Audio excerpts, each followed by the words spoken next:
आजचा आपला विषय आहे डॉक्टरांचं प्रिस्क्रिप्शन. वरवर पाहता अगदी साधा विषय वाटतो नाही का? आपल्यापैकी प्रत्येकाच्या हातात कधी ना कधीतरी हा कागदाचा तुकडा आलेला असतो. पण आपण कधी विचार केला आहे का की हा साधा कागद नाहीये? अगदी बरोबर. हा फक्त एक कागद नाहीये. हा डॉक्टर, फार्मासिस्ट आणि रुग्ण ह्या तिघांना जोडणारा एक महत्वाचा दुवा आहे. एक दुवा. हो. आणि यातल्या प्रत्येक शब्दामागे, प्रत्येक चिन्हामागे एक शास्त्र, एक इतिहास आणि एक मोठी जबाबदारी दडलेली आहे. बरोबर.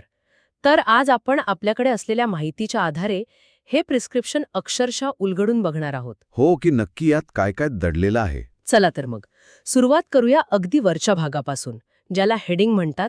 नक्की काय असतं यात? हेडिंग हा प्रिस्क्रिप्शनचा पाया आहे असं म्हणायला हरकत नाही. पाया? हो. यात दोन मुख्य घटकांची माहिती असते.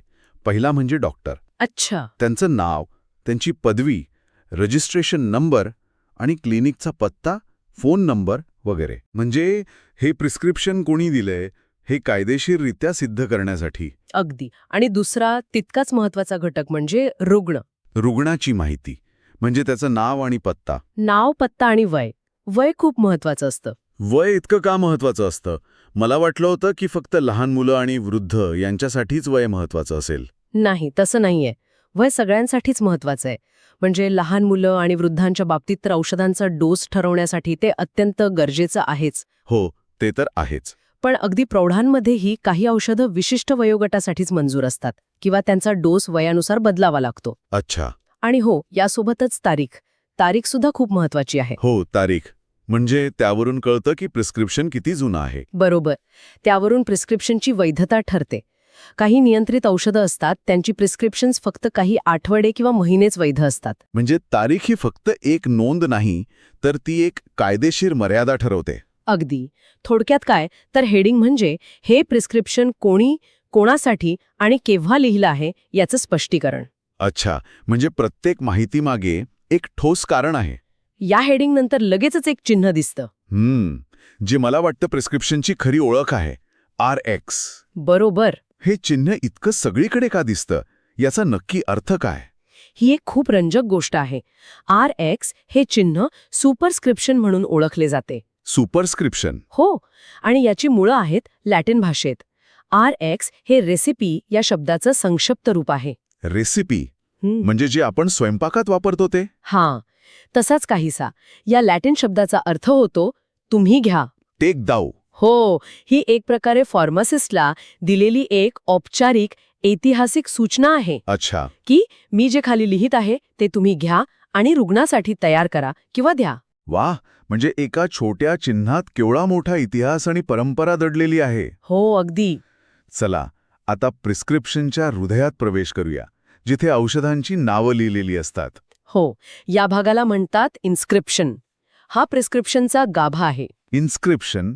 इथे 3 गोष्टी अगदी स्पष्टपणे लिहिलेल्या असतात. एक म्हणजे औषधाचं नाव. ब्रँड नाव किंवा जेनेरिक नाव. बरोबर. दुसरं म्हणजे त्याची शक्ती किंवा स्ट्रेंथ, म्हणजे ते किती मिलीग्रॅमचं आहे. उदाहरणार्थ 500 मिलीग्रॅम. हो. आणि तिसरं म्हणजे त्याचं स्वरूप, म्हणजे डोसेज फॉर्म. स्वरूप म्हणजे ती गोळी आहे, कॅप्स्यूल आहे की द्रवरूप म्हणजे सिरप आहे. पण ही अचूकता इतकी का महत्वाची आहे? म्हणजे पॅरासिटामॉल 500 मिलीग्रॅम म्हटलं की झालं, त्यात गोळी की कॅप्सूल याने काय फरक पडतो? खूप मोठा फरक पडतो. एकाच औषधाची वेगवेगळी स्ट्रेंथ उपलब्ध असते. हां. चुकीच्या स्ट्रेंथमुळे एकतर औषधाचा परिणाम होणार नाही किंवा त्याचा ओव्हरडोस होऊ शकतो. खरंय. आणि औषधाचं स्वरूपही महत्वाचं आहे. लहान मुलांना गोळ्या गिळता येत नाहीत, त्यांना सिरप द्यावं लागतं. हो, बरोबर. त्यामुळे ही माहिती अचूक असणं रुग्णाच्या सुरक्षिततेसाठी अत्यंत आवश्यक आहे. समजला. यानंतर येतो तो भाग जो आजकाल कमी दिसतो, सबस्क्रिप्शन. यात फार्मासिस्टसाठी काही खास सूचना असतात, बरोबर? अगदी बरोबर. आजकाल 99% औषधं तयार स्वरूपात मिळतात. पण 100 वर्षापूर्वी तसं नव्हतं. तेव्हा फार्मासिस्ट स्वतः औषध तयार करायचे. हो, ते वेगवेगळे कच्चे औषधी वनस्पती किंवा रसायनं एकत्र करून रुग्णासाठी विशिष्ट औषध तयार करायचे. सबस्क्रिप्शन या भागात डॉक्टरांनी फार्मासिस्टला सूचना दिलेल्या असायच्या. जसं की ही 2 पावडर एकत्र मिसळा, असं काहीतरी. अगदी. आज या भागाचा उपयोग मुख्यत्वे किती औषध द्यायचं हे सांगण्यासाठी होतो, म्हणजे क्वांटिटी. उदाहरणार्थ 30 गोळ्या द्या. आणि मग येतो तो भाग जो थेट रुग्णाशी संबंधित आहे. हो, सिग्नेचुरा. सिग्नेचर. डॉक्टर याला सोप्या भाषेत सिग. सिग. हा रुग्णाच्या सुरक्षिततेचा कणा आहे. यात औषध कसं घ्यायचं याबद्दलच्या स्पष्ट सूचना असतात. किती प्रमाणात, दिवसातून किती वेळा?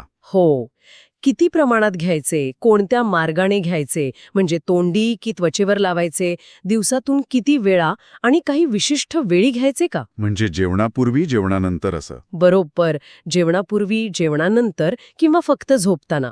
पण या सूचनांमध्ये अनेकदा अशी भाषा वापरलेली दिसते जी सर्वसामान्यांना कळत नाही. मला आठवतंय माझ्या प्रिस्क्रिप्शनवर 1 टॅब BID PC असं लिहिलं होतं. मला फार्मासिस्टला विचारावं लागलं होतं, ही सांकेतिक भाषा कुठून आली? तुमचा मुद्दा अगदी बरोबर आहे. ही खरं तर लॅटिन भाषेतील शब्दांची संक्षिप्त रूपं आहेत, जी वैद्यकीय क्षेत्रात शतकानुशतके वापरली जात आहेत. एक प्रकारची शॉर्ट हँड भाषा. हो, काही सामान्य उदाहरणं बघूया. जसे की AC म्हणजे अँटीसायबम, ज्याचा अर्थ आहे जेवणापूर्वी. अच्छा, AC म्हणजे जेवणापूर्वी. आणि PC म्हणजे पोस्ट सायबम म्हणजेच जेवणानंतर. आणि BID म्हणजे? BID म्हणजे बिस इंदी, ज्याचा अर्थ दिवसातून 2दा. आणि TID म्हणजे ट्रेर इंदी, दिवसातून 3दा. ओके. BID 2दा, TID 3दा. अजून काही आहेत का जे वारंवार दिसतात? हो, आहेत ना. जसे की PRN. PRN. हे प्रो रे नातासाठी वापरतात, ज्याचा अर्थ गरजेनुसार असा होतो. म्हणजे जेव्हा वेदना किंवा ताप असेल तेव्हाच औषध घ्यायचं. आणि एक अत्यंत महत्वाचा शब्द आहे स्टॅट. हो, स्टॅटिम, ज्याचा अर्थ आहे ताबडतोब. म्हणजे इमिजिएटली. अगदी आपत्कालीन परिस्थितीत याचा वापर केला जातो. म्हणजे प्रिस्क्रिप्शन हे एक कायदेशीर दस्तऐवज आहे हे आता स्पष्ट होते. हो, मग याला कायदेशीर करण्यासाठी डॉक्टरांची सही असतेच, पण त्याशिवाय अजून काही असतं का? हो. प्रिस्क्रिप्शनच्या शेवटच्या भागात 2 महत्वाच्या गोष्टी असतात. एक म्हणजे रिफिल्स आणि दुसरी म्हणजे डॉक्टरांची सही. रिफिल्स. रिफिल्समध्ये हे प्रिस्क्रिप्शन किती वेळा पुन्हा वापरता येईल हे लिहिलेलं असतं. जर रिफिल्स 2 लिहिले असेल तर रुग्ण तेच प्रिस्क्रिप्शन वापरून आणखी 2दा औषध घेऊ शकतो. म्हणजे ज्यांना दीर्घकाळ औषधं घ्यावी लागतात त्यांच्यासाठी हे सोयीचं आहे. बरोबर. आणि काही नियंत्रित औषधं असतात, म्हणजे कंट्रोल्ड सबस्टन्सेस. जसं की तीव्र वेदनाशामक वगैरे. हो, त्यांच्या गैरवापराची शक्यता असते. अशा औषधांसाठी डॉक्टरांना त्यांचा DEA नंबर लिहिणं बंधनकारक असतं. आतापर्यंत आपण हाताने लिहिलेल्या प्रिस्क्रिप्शनबद्दल बोललो, पण डॉक्टरांचा हस्ताक्षर. हां, तो एक मोठाच विषय आहे. काही अक्षरं तर फक्त फार्मासिस्टच वाचू शकतात असं वाटतं. यावर तंत्रज्ञानाने काही तोडगा काढलाय का? हो, आणि हा एक खूप मोठा आणि सकारात्मक बदल आहे. तो म्हणजे इलेक्ट्रॉनिक प्रिस्क्रिप्शन किंवा ई-प्रिस्क्रिप्शन. ERX. हो, यामध्ये डॉक्टर त्यांच्या कॉम्प्युटरमधून थेट फार्मसीला डिजिटल प्रिस्क्रिप्शन पाठवतात. याचा सर्वात मोठा फायदा काय? सर्वात मोठा फायदा म्हणजे तुम्ही म्हणालात तसं डॉक्टरांच्या खराब हस्ताक्षरांमुळे होणाऱ्या चुका पूर्णपणे टळतात.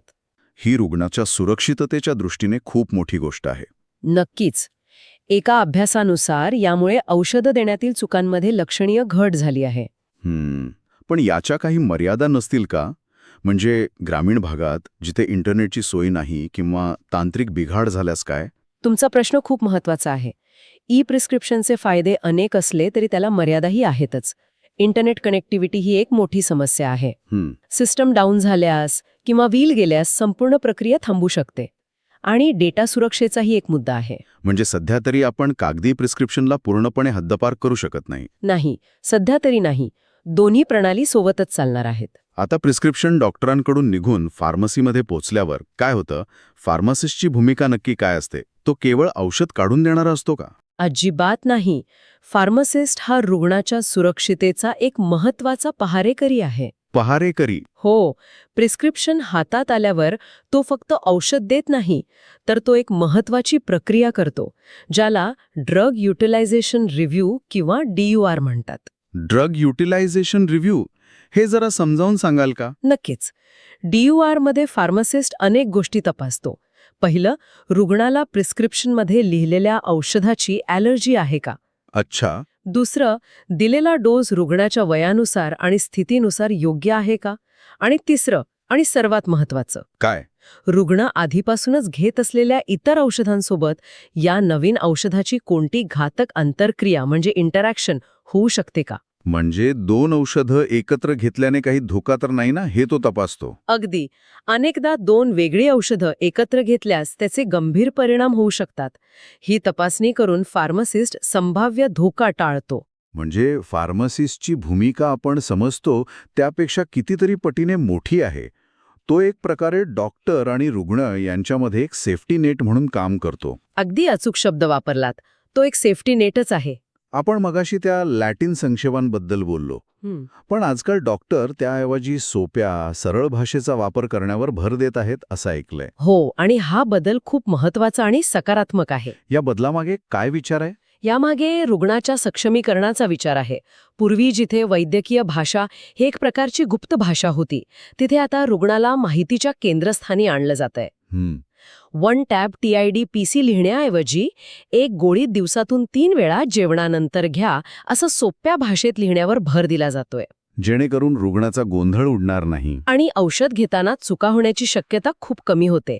रुग्ण आपल्या उपचारांमध्ये अधिक सक्रियपणे सहभागी होतो. तर आजच्या या चर्चेतून हे स्पष्ट झालं की प्रिस्क्रिप्शन म्हणजे केवळ एक कागद नाही. तो एक संरचित, कायदेशीर आणि ऐतिहासिक वारसा असलेला संवाद आहे. अगदी. RX ह्या लॅटिन चिन्हापासून ते आधुनिक प्रिस्क्रिप्शनपर्यंत. आणि डॉक्टरांच्या लेखणीपासून ते फार्मासिस्टच्या तपासणीपर्यंत. या संपूर्ण प्रवासाचा उद्देश एकच आहे: रुग्णाची सुरक्षितता. बरोबर. आणि या प्रक्रियेत डॉक्टर, रुग्ण आणि फार्मासिस्ट यांच्यातील विश्वासाचे नाते दडलेले आहे. प्रिस्क्रिप्शन हे त्या विश्वासाचेच एक प्रतीक आहे. यावर विचार करण्यासाठी एक प्रश्न उरतो. पुढच्या वेळी जेव्हा एखादे प्रिस्क्रिप्शन हातात येईल तेव्हा त्यावरील प्रत्येक शब्दामागे किती विचार आणि सुरक्षिततेची काळजी दडलेली आहे याचा विचार करायला हवा. पण ह्या माहितीच्या युगात जिथे रुग्णांना सक्षम करण्यावर भर दिला जातोय, तिथे रुग्णांनी फक्त सूचनांचे पालन करण्याऐवजी आपल्या औषधांबद्दल आणि उपचारांबद्दल डॉक्टरांना आणि फार्मासिस्ट्सना सक्रियपणे प्रश्न विचारण्याची गरज किती आहे आणि ते प्रश्न विचारण्यासाठी आपण किती तयार आहोत